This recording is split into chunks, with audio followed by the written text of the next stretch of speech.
नमस्कार, धर्मवाणी में आप सभी का स्वागत है। मैं हूं अजय चौहान। तो दोस्तों, समय समय पर हम हिंदू राष्ट्र की बात करते आ रहे हैं और मैंने अपने कई वीडियोस में हिंदू राष्ट्र को लेकर के चर्चा की है। और यहाँ आज फिर मैं अगर ये बात करूँ तो हमारे सामने समस्या ये आ रही है कि हमारी जितनी भी राजनीतिक पार्टियाँ हैं, राजनीतिक जो हस्तियाँ हैं वर्तमान की या कह लो कि आज़ादी के आसपास की भी जो थी, वो भी इस मानसिकता की नहीं थी। लगभग 99% हस्तियाँ ऐसी नहीं थी उस टाइम पे कि वो हिंदू राष्ट्र को स्वीकार करे या हिंदू राष्ट्र के नक्शे कदम पर चले या भारत को आगे भविष्य में ऐसी कोई संभावना पर लेकर जाए। तो आज की जो स्थिति है वो यही है कि आज भी भारत में ऐसा कोई भी व्यक्ति या व्यक्तित्व या राजनीतिक पार्टी ऐसी नहीं है जो ये कही जिसके आधार पर ये कही जा सके कि वो भारत को हिंदू राष्ट्र बनाने की तरफ ले जा रहे हैं या उसके कुछ कदम वहाँ चल रहे हैं या उसका लेखा जोखा तैयार कर रहे हैं या कुछ फुटप्रिंट्स ऐसे छोड़ रहे हैं पीछे, यानी कि कोई ऐसे फुटप्रिंट्स वहाँ निशान को छोड़ कर जा रहे हैं कि आगे जा कर के वो उस रास्ते पर मिल जाए। तो यहाँ पर समस्या ये आ रही है कि किस पर हम विश्वास करें जो हमें हिंदू राष्ट्र की तरफ लेकर जाए। तो यहाँ मेरे सामने जो सबसे पहला सवाल आता है कि अगर हम कहें कि हिंदू राष्ट्र की तरफ लेकर जाने वाले नेताओं के नाम बताइए, तो उनमें सबसे पहले मैं नाम बताने से पहले यही बता दूं कि वो कोई भी वर्तमान की जो जितनी भी राजनीतिक पार्टियां हैं, चाहे वो सत्ताधारी हैं किसी राज्य में या केंद्र में अभी जो है उनमें हो, या फिर कोई ऐसी जो सत्ता में नहीं है लेकिन वो राजनीतिक पार्टियां हैं, तो उनके कोई भी नेता ऐसे नहीं हैं जिन पर ये जोर दिया जा सके या जिनके आधार पर ये कहा जा सके कि हाँ, उनकी विचारधारा, उनकी शासन व्यवस्था या उनकी नीतियाँ या उनके कार्यशैलियाँ उनकी जो है वो एक हिंदू राष्ट्र की तरफ ले जाने को अग्रसर है। हाँ, एक दो है जिनको हम मान सकते हैं, तो उनमें हम योगी आदित्यनाथ को मान सकते हैं या हेमंत बिस्वा शर्मा को मान सकते हैं। तो ये दोनों भारतीय जनता पार्टी से जुड़े हुए हस्तियां हैं। लेकिन सिर्फ 1, 2 या 4, 5 को या 7 को अगर हम लेकर चलें तो इसमें हम ये नहीं कह सकते हैं कि 1 लाख लोगों में अगर हम कहें 1 लाख अगर छोटे बड़े जो नेता हैं सत्ता पक्ष में, अगर जो रूलिंग पार्टियां जितनी भी हैं, चाहे वो कांग्रेस हो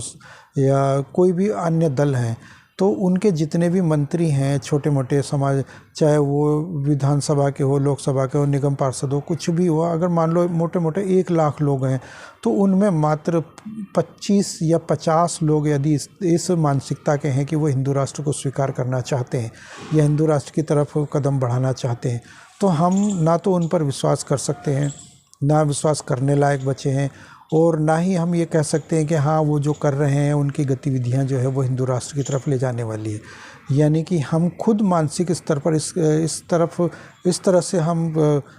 निराश हो चुके हैं या हमारे ऊपर वो मानसिकता इतनी हावी हो चुकी है, जो सेकुलरवादी या समाजवादी मानसिकता या कम्युनिज्म मानसिकता हमारे ऊपर इतनी हावी हो चुकी है कि हम अपने आप पर विश्वास करना हम भूल चुके हैं, छोड़ चुके हैं हम अपने आप को। तो आज की जो परिस्थितियां हैं उनमें अगर मैं कहूं कि एक बार फिर से विश्वास किया जाना चाहिए या उन पर भरोसा किया जाना चाहिए या उनको इस स्तर पर लाना चाहिए या उनका हौसला बढ़ाना चाहिए, तो उनमें फिर वही बात आती है कि सिर्फ 4 या 5 या 20-25 नेता दुनिया पूरे हिंदुस्तान में ऐसे होंगे, और भी कोई जो है, तो उन जितने भी मान लो कुछ नेता हैं तो वो भी फ़िलहाल इस गिरफ्त में आ चुके हैं कि वो भी डावाडोल स्थिति में, यानी कि जो अगर हम कहें कि जिन्होंने राम मंदिर बनाने का श्रेय अपने ऊपर लिया, जिन्होंने डिमोनेटाइज़ किया और जिन्होंने जो है और छापे इधर उधर पड़वा रहे हैं, या जो राजनीतिक स्तर पर यानी कि जो संविधान में बदलाव कर रहे हैं बार बार, या तो वो असल में हमारे सामने समस्या ये आ रही है कि हम क्या ये मान लें कि ये सब कुछ हो रहा है तो क्या ये मोदी सरकार ही कर रही है या इनसे कोई बाहरी शक्ति है जो करवा रही है। जैसे कि कहा जाता है कि ये टेररिज्म जो चल रहा है हिंदुस्तान में वो इंपोर्ट किया हुआ है, यानी कि बाहर से जो उनको ताकतें हैं जो चला रही है, तो क्या कोई ऐसी ताकत भी है जो मोदी सरकार को चला रही है। अगर हम यहाँ पर ये विचार करें तो हमारे सामने स्थिति ये आती है कि हम ऐसा नहीं मान सकते, क्योंकि ऐसा कुछ है ही नहीं असल में। तो हम अगर कहें कि जो हमारा जो हिंदुओं का पैरोकार बनता है या जो हिंदुओं के लिए जो कार्य करने की बात करता है या हिंदुओं के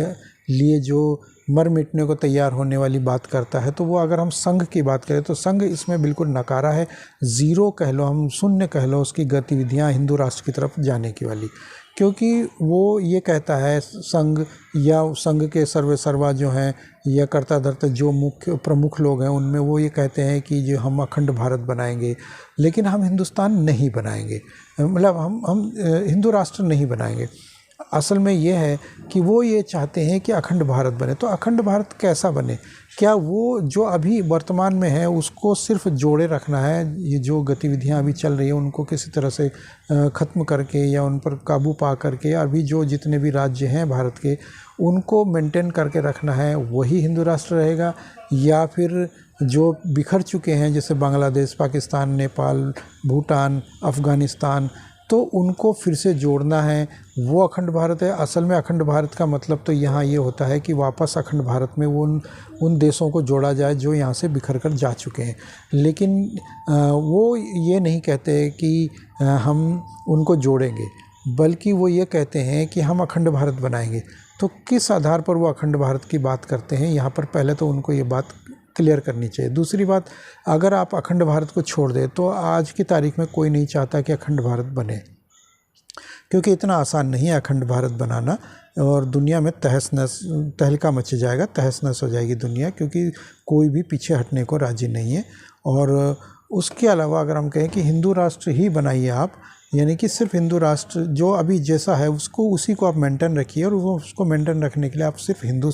राष्ट्र बनाइए, इसको हिंदू राष्ट्र बनाइए, तो उसमें वो बिल्कुल भी बात करने को तैयार नहीं है, ना ही उसके बारे में एक शब्द बोलते हैं, ना ही कोई संकेत देते हैं, और ना ही कोई ऐसी गतिविधि करते हैं। तो किस आधार पर वो ये कहते हैं कि हम इसको अखंड भारत बनाएंगे, हिंदू राष्ट्र नहीं बनाएंगे? यहाँ पर हमारे सामने ये भी विचार आने चाहिए, हमारे मन में ये भी ख्याल आने चाहिए, हमें प्रश्न करने चाहिए सोशल मीडिया के माध्यम से, बार बार हमें ये आवाज़ उठानी चाहिए कि आप अखंड भारत नहीं, बल्कि अभी जो है जैसे हैं उसी को आप मेंटेन रखिए, उसको आप हिंदू राष्ट्र बना दीजिए, ताकि ये जैसा है हमारी जीवन पद्धति एक बार फिर से पटरी पर आ जाए और हम फिर से जो है अध्यात्म